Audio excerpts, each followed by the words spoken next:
વિશ્વના બધા દેવતાઓ ભગવાન મહાદેવની ઉપાસના કરે છે. વિશ્વના દરેક ઋષિમુનિઓ ભગવાન મહાદેવની ઉપાસના કરે છે. તમે લિંગાવલીમાં જોયું તો બધા ઋષિઓ પોતાના કરકમલો દ્વારા ભગવાન મહાદેવના લિંગ સ્વરૂપની સ્થાપના કરી છે. દરેક દેવતાઓએ પોતાના કરકમલો દ્વારા ભગવાન મહાદેવના લિંગ સ્વરૂપની સ્થાપના કરી છે. ભગવાન રામજી એક શિવલિંગની સ્થાપના નથી કરી, ભગવાન રામજી અગણિત લિંગોની સ્થાપના કરી છે. ભગવાન પ્રભુ રામ જ્યાં જ્યાં ગયા છે ત્યાં ત્યાં ભગવાન પ્રભુ રામજીએ પોતાના કરકમલો દ્વારા ભગવાન મહાદેવના શિવલિંગો સ્થાપિત કર્યા છે. એવા અનેક રામનાથ મહાદેવ છે અને રામેશ્વર મહાદેવ છે. અને કોઈ કોઈ જગ્યાએ ભગવાન પ્રભુ રામજીએ શિવલિંગની સ્થાપના કરી, ત્યાં જલ નહીં હતું. હવે જલ વગર ભગવાનને અભિષેક કેમ થાય? તો ભગવાન રામજી ધરતીમાં બાણ ચલાવે છે અને ધરતીમાં બાણ ચલાવીને રામના બાણથી જે જલ પ્રગટ થાય તેને બાણ ગંગા કહેવાય. ભગવાન પ્રભુ રામના બાણથી જે જલ પ્રગટ થયું છે તેને બાણ ગંગા તરીકે ઓળખવામાં આવે છે. એવા અનેક સ્થાનો મેં પણ જોયા છે કે ભગવાન રામજીએ પોતાના બાણથી જલને પ્રગટ કર્યું, ધરતીમાં બાણ ચલાવ્યું અને જલ પ્રગટ થયું અને ભગવાન મહાદેવને જલાભિષેક કર્યો છે. ઓમ નમો ભુવા શર્વા રુદ્ર વરદા વિશ્વનાપતિ. ક્યારેક અવસર મળે તો ભગવાન મહાદેવને જલાભિષેક કરો, મનની શાંતિ મળશે. મન સંતાપથી ઘેરાઈ ગયું, ઉદ્વેગથી ઘેરાઈ ગયું હોય છે, મન ભયભીત રહેતું હોય છે, કોઈ કામ સરખા થતા ન હોય, સવળાના કોનું ઊંધા પડતા હોય તો ભગવાન મહાદેવને જલાભિષેક કરો. ભગવાન રામજી વારંવાર લક્ષ્મણજીને કહેતા કે લક્ષ્મણજી ચાલ આપણે બંને ભગવાન શિવજીને જલાભિષેક કરીએ. દ્વારકાધીશ ભગવાન કૃષ્ણજી અર્જુનને પકડી પકડીને વારંવાર લઈ જતા કે ચાલ જલાભિષેક કરીએ. ભાઈ બલરામને લઈ જાય, ચાલ આપણે ભગવાનને જલાભિષેક કરીએ. જલનો અભિષેક એ મનની શાંતિ આપનાર છે. તેથી ક્યારેક અવસર મળે તો ભગવાન મહાદેવને જલાભિષેક કરો. જગ પ્રસિદ્ધ છે, એટલું મોટું મહાભારતનું યુદ્ધ ખેલવાનું હતું. જ્યારે ભગવાન દ્વારકાધીશ ભગવાન કૃષ્ણજી અર્જુનજીને કહ્યું કે અર્જુન આપણે પહેલા ભગવાન મહાદેવને જલાભિષેક કરીએ. સહાર્જુનમ વાસુદેવ અર્જુન સાથે જઈ ભગવાન શિવજીને અભિષેક કરે છે, સફળતા આપે છે, વિજય આપે છે, મનને તણાવગ્રસ્તમાંથી મુક્ત કરે છે. તેથી ક્યારેક અવસર મળે ને પવિત્ર હો તો, અપવિત્ર અવસ્થામાં ભગવાનને જલાભિષેક ન કરી શકાય. પગ નખથી મસ્તક શિખા સુધી સંપૂર્ણ જે માણસ પવિત્ર છે એ જ માણસ ગર્ભગૃહમાં જઈ ભગવાન શિવજીને જલાભિષેક કરે છે. અપવિત્ર અવસ્થામાં ભગવાન મહાદેવના ગર્ભગૃહમાં જઈ શકાતું નથી, કોઈ દેવતાઓની પ્રતિમાને સ્પર્શ કરી શકાતું નથી. જગ પ્રસિદ્ધ છે. સહાર્જુનમ વાસુદેવ સાથે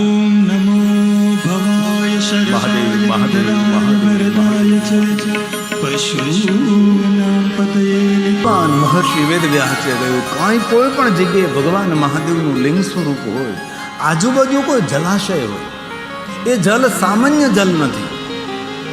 પછી તળાવ હોય, સરોવર હોય, કૂપ હોય કે વાવડી હોય, એ જલને કહ્યું શિવ ગંગેતી વિજ્ઞયમ, તેને શિવ ગંગા જલ કહેવાય છે. શિવસ્ય વચનમ યથા, ભગવાન મહાદેવજી વચન આપેલું છે કે કોઈ પણ જગ્યાએ ભગવાન મહાદેવનું લિંગ સ્વરૂપ વિરાતો શિવસ્ય વચન, ભગવાન મહાદેવે વચન આપ્યું છે કે એ જલને સામાન્ય જલ નહીં સમજવું, એ જલ એ ગંગા જલ છે. શિવ ગંગેતી વિજ્ઞયમ, કોઈ પણ જગ્યાએ ભગવાન મહાદેવનું લિંગ સ્વરૂપ હોય અને ત્યાં જ ભગવાન શિવજીની સ્થાપના હોય, ભૂગર્ભમાં જલ હોય. આમ તો નિયમ પણ એવો છે શાસ્ત્ર સંમત કે ભૂગર્ભમાં જલ ન હોય ત્યાં લિંગની સ્થાપના ન કરવી. તેથી જ્યાં જ્યાં ભગવાન મહાદેવના શિવલિંગો બિરાજે છે ત્યાં ત્યાં જલ છે. એવા અગણિત ભગવાન મહાદેવના લિંગ સ્વરૂપો છે. સરોવરના કિનારે, સરિતાના કિનારે, સાગર કિનારે છે. ભારતની કોઈ નદી એવી નથી કે જે નદીના કિનારે ભગવાન શિવ નથી. બધી જ નદીઓના કિનારે શિવ છે. સપ્તગંગાઓના તટ પર તો છે જ. શિવ મહાપડ અંતર્ગત કોટિરુદ્ર સંહિતા, જેને લિંગાવલી કહેવાય છે, તેની અંદર કઈ કઈ નદીઓના કિનારા પર કેટલા કેટલા પ્રસિદ્ધ શિવલિંગો છે તેનું વર્ણન કરેલું છે. સપ્તગંગાઓના તટ પર ભગવાન મહાદેવના લિંગ સ્વરૂપો છે. પહાડોમાં છે, પહાડોની કંદરામાં છે, ગુફાઓમાં છે, ઘનઘોર જંગલમાં છે, નગરે નગરે મહાન નગરે ભગવાન મહાદેવજી લિંગ સ્વરૂપે બિરાજે. ભગવાન વ્યાસજી કહે છે પાતાલે, જેટલા ધરતી પર ભગવાન મહાદેવના લિંગ સ્વરૂપ છે એટલા જ પાતાળમાં છે, તેટલા સ્વર્ગમાં છે. સર્વત્ર પૂજ્યતે શંભો. ભગવાન વ્યાસ બોલે છે પાતાલે ચાપી વર્તન્તે. જેટલા ધરતી પર ભગવાન મહાદેવના લિંગ સ્વરૂપો છે એટલા જ પાતાળમાં છે, જેટલા પાતાળમાં છે ધરતી પર છે તેટલા જ સ્વર્ગે ચાપી તથા ભુવિ સર્વત્ર પૂજ્યતે શંભો. સદેવા સુરમાનુષે સદેવા સુરમાનુષે. સૂર, અસુર અને મનુષ્ય આ સૌ ભગવાન મહાદેવના લિંગ સ્વરૂપની પૂજા કરે. તેથી શિવજીની પૂજા એક જગતમાં નથી, શિવજીની પૂજા ત્રણે ત્રણ જગતમાં છે. ભગવાન બોલ્યા છે ત્રિજગત છે. ત્રિજગત શંભુના વ્યાપ્તં સદેવા સુરમાનુષં અનુગ્રહાય લોકાનાં લિંગ રૂપેણ સતમાં. લિંગ રૂપેણ સતમાં. જ્યાં જ્યાં દેવતાઓએ સાધના કરી મહાદેવે દર્શન આપ્યા લિંગ રૂપેણ. કોઈ અસુરોએ ભગવાન શિવની સાધના કરી મહાદેવ ઉપસ્થિત થયા તો લિંગ સ્વરૂપે પ્રગટ થયા છે. કોઈ મનુષ્યોએ મહાદેવની સાધના કરી મહાદેવે દર્શન આપ્યા છે. જ્યાં જ્યાં શંકર ભગવાન પ્રગટ થયા ત્યાં ત્યાં ભગવાન મહાદેવજી લિંગ રૂપે પ્રસિદ્ધ થયા છે. શા માટે? અનુગ્રહ લોકાનામ, જગત પર અનુગ્રહ કરવા માટે, ભક્તોના કલ્યાણ માટે, મનુષ્ય માત્રના સુખ માટે ભગવાન શિવજી લિંગ રૂપેણ સતમાં. આકાશે તારકલિંગમ પાતાલે હાડકેશ્વરમ મૃત્યુલોકે મહાકાલેશ્વરમ સર્વલિંગ ત્રિલિંગ નમસ્તુતે. તેથી દરેક શિવલિંગોની કોઈને કોઈ કથા હોય છે. તેથી જ્યારે જ્યારે સમય મળે ત્યારે ભગવાન મહાદેવના લિંગ સ્વરૂપનું દર્શન કરવું. જો કોઈ સવારમાં પ્રાતકાલ મહાદેવનું દર્શન કરે છે વિધિ કરમ, એ તો આપણા સૌનું કર્તવ્ય છે. જે પ્રાતકાલે ભગવાન શિવનું દર્શન નથી કરતો એ પ્રકૃતિના ઋણમાં રહે છે. પ્રકૃતિ એટલે માતા ધરતી ધારણ કરે છે, આપણને નિભાવે છે. વૃક્ષો બધા પ્રાણ આપે, જીવન આપે છે, આપણને પ્રાણવાયુ આપે છે. આકાશ અનુગ્રહ કરે, સૂર્ય પ્રકાશ આપે, ચંદ્ર શીતળતા આપે છે. આ પ્રકૃતિના ઋણમાંથી મુક્ત થવું હોય તેને પ્રાતકાલે ભગવાન શિવજીનું સ્મરણ કરવું અથવા પ્રાતકાલ ભગવાન મહાદેવનું અર્ચન કરવું, પૂજન કરવું, દર્શન કરવું. જે માણસ પ્રાતકાલ ભગવાન મહાદેવનું પૂજન અર્ચન દર્શન કરી શકતો નથી એ પ્રકૃતિના ઋણમાં રહે છે.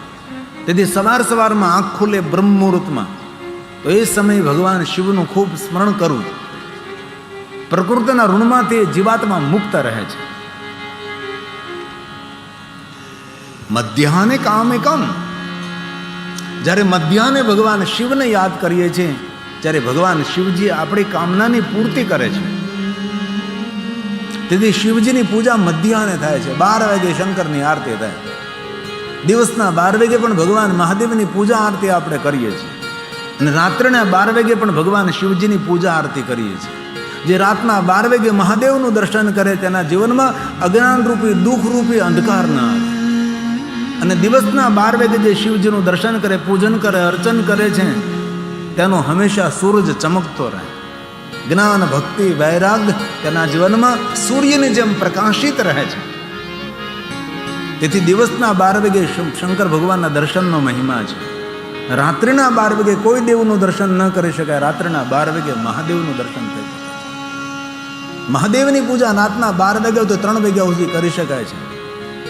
શિવજી એક એવા દેવ છે 24 કલાક કોઈ પણ માણસ કોઈ પણ સમયે શિવજીનું પૂજન, અર્ચન, દર્શન કરી શકે છે. 24 કલાક જાગતો રહેતા દેવ એ જે ભગવાન મહાદેવ છે.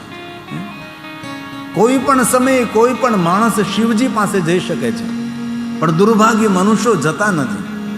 શિવજી 24 કલાક આપણી રાહ જોવે છે કે એકવાર તો મારી પાસે આવ, તારી ભાગ્યરેખા બદલી નાખો તો હું મહાદેવ નહીં. પણ આપણે જતા જ નથી. ભાગ્યે જ કોઈ માણસો છે જે શિવાલયે રોજ ભગવાન શિવનું દર્શન કરવા જતા હોય છે, નહીં વાત. તેથી કોઈ પણ સમયે ભગવાન શિવજીના દ્વારે તમે જઈ શકો છો. ભગવાન શંકરજી આપણી રાહ જોવે છે. શિવાલયમાં કોઈ પડદા નથી. બાકી દેવતાઓના તો મર્યાદા હોય, તેના પડદા બંધ થાય, મંગલાદર્શન, મંગલા આરતી થાય. શિવજી તો 24 કલાક અમંગલ્યમ શીલમ તવ ભવતો નામ એવમ અખિલમ. જોવામાં ભલે અમંગળ હોય પણ જેને મંગળનું ધામ છે એ મહાદેવ છે. તેથી જ્યારે જ્યારે સમય મળે ત્યારે ત્યારે આપણા ગામનું શિવાલય હોય ત્યાં જવું જોઈએ, શિવજીનું દર્શન કરવું જોઈએ. શિવાલયની શોભા આપણી ઉપસ્થિતિથી વધે છે. સાયાને શાંતિ કામ. સંધ્યા સમયે જ્યારે ભગવાન શિવનું દર્શન કરે છે ત્યારે માણસને શાંતિ મળે છે. પ્રાતકાલે મહાદેવનું દર્શન કરવું એ આપણા કર્તવ્ય છે. નથી કરતો એ પ્રકૃતિનો ઋણી છે. મધ્યાહને જ્યારે દર્શન કરો છો ત્યારે કામનાની પૂર્તિ કરનારું દર્શન છે. સંધ્યા સમયે જ્યારે શિવજીનું દર્શન કરો ત્યારે શાંતિ આપનારું છે. તેથી શિવજીના દર્શન, પૂજન, અર્ચનનો મહિમા સંધ્યા સમયે અધિક છે. શિવજી સંધ્યાનો દેવ છે. ભલે તમે પ્રાતકાલ ચૂકી જાઓ કાંઈ વાંધો નહીં, મધ્યાહને પણ તમે ના ચૂકી જાઓ, પણ સંધ્યા સમય કોઈ દી ભૂલવી નહીં. જેને જીવનની સંધ્યા મંગલમય બનાવી છે તેને સંધ્યા સમયે ભગવાન શિવનું દર્શન, અર્ચન, પૂજન, ભગવાન શિવનું સ્મરણ કરવું. જીવનની સંધ્યા એટલે વૃદ્ધાવસ્થા, બુઢાપો, જર્જર શરીર, થાકી ગયેલો માણસ. તેથી વૃદ્ધાવસ્થા જેને સુખદાયક રીતે વિતાવ્યું હોય તેને સંધ્યા સમયે કોઈ દિવસ ભૂલવું નહીં. વૃદ્ધાવસ્થા પછી યુવાન નથી આવતી, વૃદ્ધાવસ્થા પછી મૃત્યુ આવે છે. મૃત્યુ એ સૂર્ય અસ્ત થયેલો છે. સૂર્ય અસ્ત થાય પછી દીવા કરવા પડે છે, તેને જ્યોતિની આવશ્યકતા મળે છે. શિવ જ્યોતિ છે. મૃત્યુ પછી અંધકારમાંથી પ્રકાશ આપનારો દેવ એટલે ભગવાન શિવ છે. તેથી ભૂલા વગર સંધ્યા સમયે ભગવાન શિવનું સ્મરણ કરવું, સંધ્યા સમયે ભગવાન શિવનું દર્શન કરવાનો વિશેષ મહિમા છે. ત્રણેય સમયે ભગવાન મહાદેવના રૂપ અને સ્વરૂપ અલગ વર્ણવ્યા છે. અમારા મહાદેવના ભક્તો જ્યારે ત્રિકાલ સંધ્યા કરે છે, જ્યારે સવારમાં જ્યારે શિવનું ધ્યાન કરે છે, ત્યારે ભગવાન શિવજીનું ગૌરવર્ણ રૂપ છે. કલ્યાણકારી સ્વરૂપ ભગવાન શાંત છે, ગૌરવર્ણ છે. કર્પૂર ગૌરમ કરુણાવતારમ. સંધ્યા સમયે સવારની જ્યારે પ્રાતકાલ બ્રહ્મુહૂર્તમાં જ્યારે મહાદેવને યાદ કરો છો ત્યારે કલ્યાણકારી દેવતા છે. બિસ્તરમાં આંખ ખોલે એટલે શિવજીનું સ્મરણ કરો.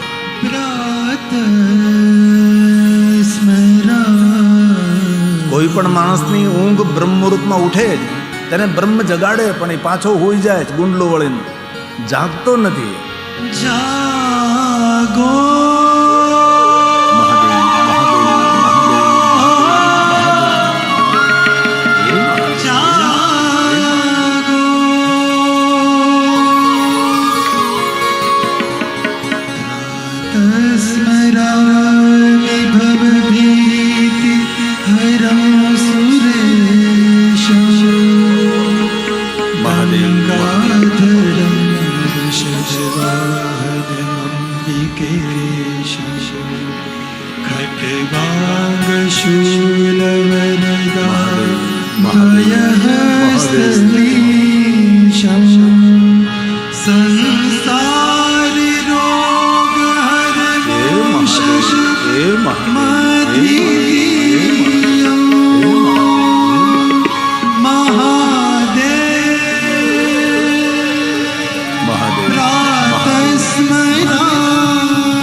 બ્રહ્મુહૂર્તમાં જ્યારે ભગવાન શિવનું ધ્યાન કરો છો ત્યારે શિવજી ગૌરવર્ણ છે અને કલ્યાણકારી રૂપ છે. પરંતુ બપોરે જ્યારે 12 વાગે શિવજીનું ધ્યાન કરો છો ત્યારે ભગવાન શિવ રક્તવર્ણ છે. રુદ્ર સ્વરૂપે ભગવાન શિવ છે. સૌની રક્ષા કરનારા ભગવાન મહાદેવ છે. તેથી પ્રાતકાલે જ્યારે બ્રહ્મુહૂર્તમાં શિવજીનું ધ્યાન કરીએ છીએ ત્યારે ભગવાન શિવજી ગૌરવર્ણ છે. કલ્યાણકારી જેનું સ્વરૂપ છે ને, બપોરે જ્યારે ભગવાન શિવનું ધ્યાન કરો છો ત્યારે ભગવાન શિવજી રક્તવર્ણ છે, રુદ્ર સ્વરૂપે છે, રક્ષા કરનારા ભગવાન શિવ છે. પણ સંધ્યા સમયે જ્યારે શિવજીનું ધ્યાન કરીએ છીએ ત્યારે ભગવાન શંકર સ્વરૂપે, શ્યામ સ્વરૂપે છે, શાંતિ આપનારા છે. સવારમાં કલ્યાણકારી રૂપ છે, બપોરે રક્ષા કરનારું રુદ્ર રૂપ ભગવાન શિવજીનું છે. પણ સંધ્યા સમયે જ્યારે શિવજીને યાદ કરીએ ત્યારે ભગવાન શિવજી શ્યામ વર્ણના છે. શમ કરોતુ શંકર, શાંતિ આપનારા ભગવાન છે. બહુ હૃદયથી કહું છું, જેને શાંતિ જોતી હોય તેને શિવનું ભજન કરવું જ પડે. બ્રહ્માએ નારદને કહ્યું કે નારદ, શિવના ભજન વગર દુનિયામાં કોઈને શાંતિ મળી નથી, મળવાની પણ નથી. શાંતિ સ્તેન વિના નહીં, કોઈ દિવસ ન મળે. તેથી શિવનું ભજન કરવું જ જોઈએ. ભલે તમે કોઈ પણ વિચારધારામાં હો, કોઈ પણ સંપ્રદાયમાં, કોઈ પણ પરંપરામાં હો, દરેક પરંપરા શ્રેષ્ઠ છે, દરેક વિચારધારા શ્રેષ્ઠ છે, દરેક સંપ્રદાયો શ્રેષ્ઠ છે, દરેક સંપ્રદાયના આચાર્યો પણ શ્રેષ્ઠ છે. પણ શિવ જેવા કોઈ દુનિયામાં શ્રેષ્ઠ નથી. મહાદેવ આપણા સૌના જીવનનું મૂળ છે. તેથી શિવ વગર માણસ શબ સમાન છે. તેથી ખૂબ શિવનું ભજન કરો. ભગવાન શિવજી આપણા સૌનું મૂળ છે. શાખા પુષ્યંતિ વૃક્ષસ્ય, કોઈ પણ વૃક્ષને આપણે લીલું રાખવું અને જીવતું રાખવું હોય તો તેને ડાળીને કાંઈ પાણી પાવા ન જોઈએ, તેના પાંદડાને પાણી પાવા ન જોઈએ. એ વૃક્ષના મૂળમાં જ પાણી રેડવું પડે. મૂળમાં પાણી રેડો તો એ મૂળ દવાડા, થડ દવાડા, ડાળી દવાડા, એક એક પર્ણને પાણી મળે છે. તેથી વિશ્વના દરેક દેવી દેવતાઓને નિરંતર ઉપાસના કરતા રહીએ, પણ જ્યાં સુધી શિવનું ભજન નથી કર્યું ત્યાં સુધી જીવન તૃપ્ત નથી, ત્યાં સુધી જીવન અતૃપ્ત રહે છે. ભગવાન રામજીએ ગર્જના કરીને કહ્યું છે કે મારી પાસે સામર્થ્ય અને સામ્રાજ્ય જે કાંઈ છે એ બધું જ મહાદેવનો પ્રસાદ છે. ભગવાન પ્રભુ શ્રી રામ મહાદેવના પરમ ભક્ત છે. ભગવાન મહાદેવે સ્વયં રામજીને કહ્યું કે મારા ભક્તોમાં શિરોગણે, શિરોમાન્ય, શિર મુકુટ સમાન આપ રહેશો ભગવાન પ્રભુ રામ. એ જ વાત ભગવાન શંકરજી દ્વારકાધીશ કૃષ્ણ ભગવાનને પણ કહે છે, મારા ભક્તોમાં શિરોમણી આપ રહેશો, સર્વશ્રેષ્ઠ આપ રહેજો, આગ્રદ્રણીય રહેશો. એવું ભગવાન મહાદેવજીએ દ્વારકાધીશ ભગવાન કૃષ્ણજીને કહ્યું છે. તેથી જીવનરૂપી સંસારને પુલકિત અને સુખી રાખવો હોય તો શિવનું ખૂબ ભજન કરવું. જે રીતે વૃક્ષના મૂળમાં જલ અર્પણ કરી છે ને એ જલ વૃક્ષ પર જેટલા પર્ણ છે એટલા દરેક પર્ણોને મળે છે. એવી જ રીતે જે શિવજીની સાધના કરે છે દરેક દેવતાઓ તેનાથી તૃપ્ત થાય છે. અલગ અલગ અલગ કોઈ પણ દેવી દેવતાઓની સાધના, ઉપાસના, અનુષ્ઠાન આપણાથી ન થઈ શકે. શિવ સાધનામાં, શિવ અર્ચનમાં, શિવ પૂજામાં દરેક દેવતાઓનું અર્ચન, પૂજન સમાયેલું છે. બ્રહ્માએ નારદજીને કહ્યું છે કે નારદજી શાખા પુષ્યંતિ વૃક્ષસ્ય. આ સ્વયં બ્રહ્મા નારદને કહે છે કે નારદ, શાખા પુષ્યંતિ વૃક્ષસ્ય વૃક્ષ મૂલસ્ય સેચના. એ જ રીતે તદ વદસ્ય વપુર્વિશ્વં પુષ્યન્તે ચ શિવાર્ચના પુષ્યન્તે ચ શિવાર્ચના.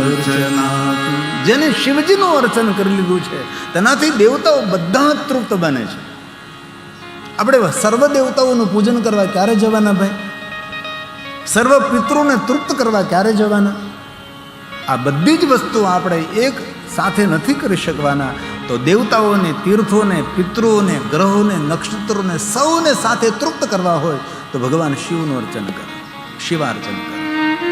આપણી સનાતની પરંપરામાં પંચાયત પૂજન, 5 દેવતાઓની પૂજા આપણે કરીએ. આપણે આદિગુરુ જગદગુરુ શંકરાચાર્ય મહારાજે પણ કહ્યું કે પંચાયત પૂજન. મહાદેવજી, માતા ભવાની, ગણેશજી, વિષ્ણુ ભગવાનને પ્રત્યક્ષ દેવતા ભગવાન સૂર્યનારાયણ. પણ કહ્યું જે 5 દેવતાઓની પૂજા ન કરી શકે, એક શિવની પૂજા કરે તો પંચાયત પૂજન, 5 દેવતાઓની પૂજા થઈ જાય. જે માણસો 5 દેવતાઓની અલગ અલગ પૂજા ન કરી શકે તો શિવનું એકનું પૂજન કરે તો પંચાયત પૂજા પૂર્ણ થાય છે. આપણી પાસે એક દેવ એવા નથી, એક પણ દેવ નથી કે એકની પૂજા કરીએ અને સૌની પૂજા કરીએ. સંભવે નહીં સર્વથા, કોઈ દી બની જ ન શકે. કોઈ ભલે ને કહેતો હોય પોતાના વિચારધારા પ્રમાણે કે આ એક ભગવાનની પૂજા કરો એટલે બધું આવી જાય, એ ખોટી વાત છે. શિવજી હોય તો બરોબર સમજી શકીએ છીએ, બાકી ના આવે. ઘણા સંપ્રદાયથી હું પરિચિત છું, એ ગણેશ ભગવાનને પણ ઘરમાં રાખવા નથી દેતા. આવા લોકોને હું ઓળખું છું. પણ આપણે કોઈને એથી નિંદા ન કરાય, ભગવાન બચાવે. તમે તમારા ભક્તોને ઘરમાંથી માતાજીને દૂર કરાવ્યા, શંકર ભગવાનને દૂર કરાવે, ગણેશને દૂર કરાવે છે. બસ આની એકની પૂજા કરો, એ બધું ખોટું છે. એક શિવની પૂજા કરવાથી વિશ્વના દેવી દેવતાઓની પૂજા સંપન્ન બને. સત્યમ સત્યમ ન સંશય. પણ બીજા કોઈ દેવને તમે બેસાડો ને એમ કહો કે આની એકની પૂજા કરો, આમાં બધું આવી ગયું, વાત ખોટી છે. એવા ગુમરાહ કરનારા ઘણા બધા સંપ્રદાયો ભારતમાં છે. રોજ એક નવો સંપ્રદાય બહાર પડે છે. મુખ્ય અસ્તિત્વમાં આવેલા સંપ્રદાયો 20,000થી વધારે સંપ્રદાયો ભારત દેશમાં છે. અને આ બધા સંપ્રદાયો ભેગા મળીને આપણે એકતાનું ખંડન કર્યું છે. આપણે સૌ ભેગા નથી રહ્યા, આપણા સૌનું સંગઠન નથી રહ્યું. કાલે હું ગયો હતો રવિદાસ બાપુની જગ્યાએ. ક્યાં ગયો હતો મેં લખી રાખ્યું છે. રવિ ભાણવીજીએ તે મહંત શ્રી કલ્યાણદાસ બાપુ, ત્યાં હું ગયો હતો. બહુ સુંદર વાત કરી અર્જુનનાથજીએ કે અમારા કચ્છની અંદર અમારા સૌનું સંગઠન છે. અલગ અલગ સંપ્રદાયના બધા જ મહાત્માઓ આ કચ્છમાં રહે છે. પણ કોઈ પણ નાના મોટા પ્રસંગો હોય અમે બધા જ મહાત્માઓ એક સ્ટેજ ઉપર બેસીએ છીએ અને સાથે રહીએ છીએ. આ મને વાત બહુ જ ગમી અર્જુનનાથજીની. આવી રીતે કરવું જ પડશે. જો નહીં કરશો ને આપણે એકલા પડી જઈશું તો આપણા જીવનમાં ઘણી બધી મુશ્કેલીઓનો સામનો કરવો પડશે આપણે. તેથી આપણે સૌ સંગઠિત રહીએ તો આપણી સુરક્ષા છે. જો સંગઠિત નહીં રહે તો આપણું ભવિષ્ય ધૂંધળું છે, એ પાકી વાત છે. અહીંથી ઘણું બધું તમને કહી ન શકીએ અમે લોકો. અત્યારે સોશિયલ મીડિયાએ વક્તાઓની જીભને બાંધી લીધી છે. ઘણા પ્રખર વક્તાઓએ કંઈ બોલવું, સમાજને કંઈ કહેવું છે, ઘણું બધું સમાજ હિતકારક કંઈ કરવું છે, પણ એને કારણે આ લોકોની જીભ બંધાઈ ગઈ છે.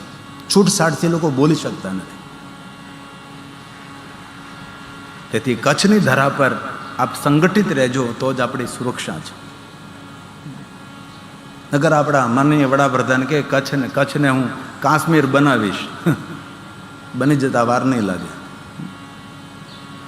તો બ્રહ્મા નારદને કહે છે, નારદજી એક જ એવા શિવ છે કે જેનું એકનું પૂજન કરવાથી સૌની પૂજા સંપન્ન બને છે. આવું સ્વયં બ્રહ્માજી નારદજીને કહે છે. એકસ્ય તે અર્ચના દેવ, એક શિવનું પૂજન કરો. પંચાયતન પૂજનમ જાયતે અન્ય સુરે ચેવ સંભવે નહીં સર્વથા, સંભવે નહીં સર્વથા.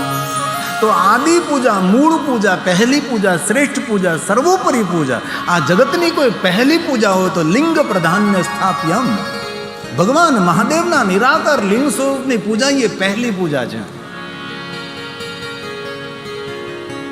જ્યારે આપણે કોઈ દેવતાઓની મૂર્તિઓની કલ્પના નહીં કરી હતી ત્યારે સૌ ભગવાન મહાદેવના નિરાકાર લિંગ સ્વરૂપની પૂજા કરતા હતા. ત્યાર પછી મૂર્તિ પૂજાનો એક પ્રારંભ થયો. આપણે સૌ શાસ્ત્રનો અધ્યયન કરી, પુરાણોનું અધ્યયન કરી, કલ્પના કરી કે ભગવાન આવી રીતના છે, તો એ રીતે શિલ્પકારોએ તેની મૂર્તિ બનાવી, ચિત્રકારોએ ચિત્ર બનાવ્યા અને મૂર્તિ પૂજા અને ચિત્ર પૂજાનો પ્રારંભ થયો. જ્યારે મૂર્તિ પૂજા અસ્તિત્વમાં નહીં હતી, જ્યારે ચિત્ર પૂજા, ચિત્ર એટલે ફોટો, ચિત્ર પૂજા જ્યારે અસ્તિત્વમાં નહીં હતી, મૂર્તિ પૂજા અસ્તિત્વમાં નહીં હતી, ત્યારે માનવ માત્ર, દેવ માત્ર, સૌ ઋષિ મુનિઓ ભગવાન મહાદેવના નિરાકાર લિંગ સ્વરૂપનું પૂજન કરતા હતા. એટલે કરોડો વર્ષ જૂના શિવલિંગો છે. અરે કરોડો વર્ષ નહીં, યુગ પ્રાચીન મહાદેવના લિંગ સ્વરૂપો છે.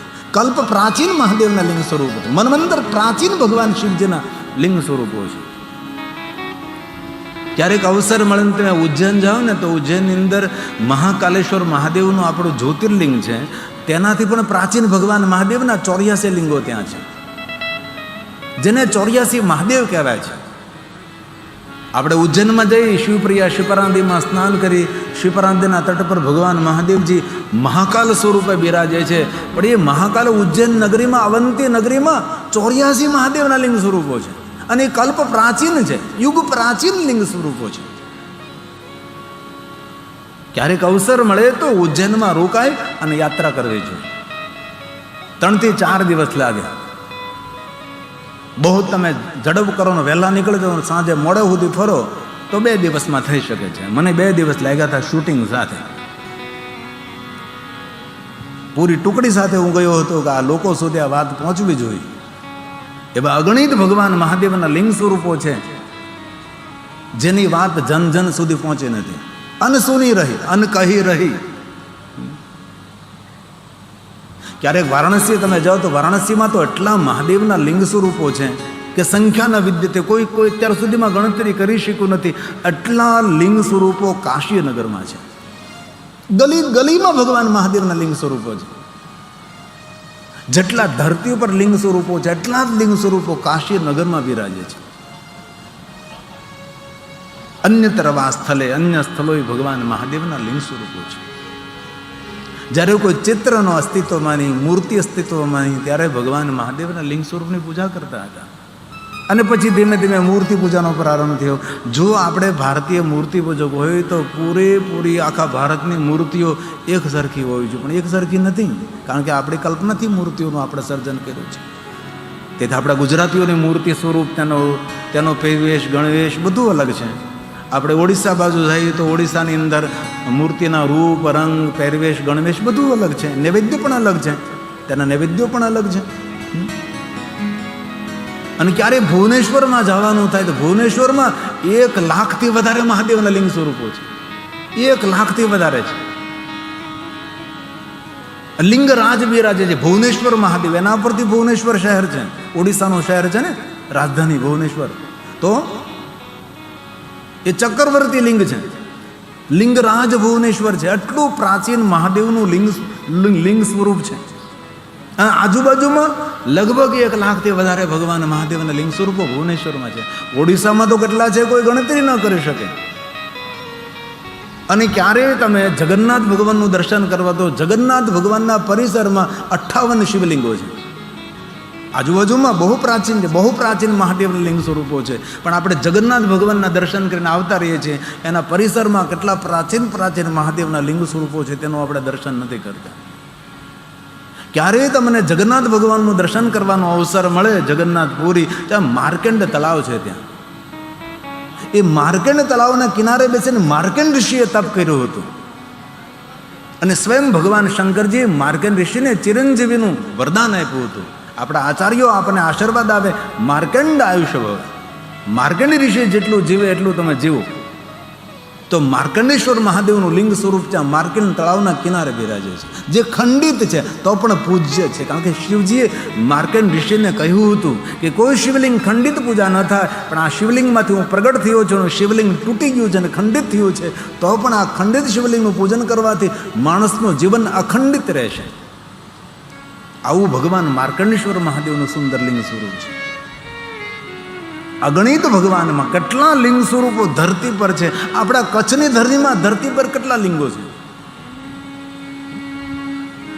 એક માર્કંડેશ્વર મહાદેવ છે, કાશીથી લગભગ 30 કિલોમીટર દૂર ગંગાના કિનારે છે. એક મૂર્કંડ મહાદેવ છે ને એક માર્કંડેશ્વર મહાદેવ છે. અત્યારે જે તમે ટેલિવિઝનમાં જોયું છે, માર્કંડેશ્વર મહાદેવ ગંગાના કિનારે કાશીથી 30 કિલોમીટર દૂર છે. એ આખું ગામ દસનામ ગોસ્વામીનું છે. 300થી વધારે ઘર ગિરિપુરી ભારતીના ત્યાં છે. 300થી વધારે આખું ગામ જ ગિરિપુરી ભારતીનું છે.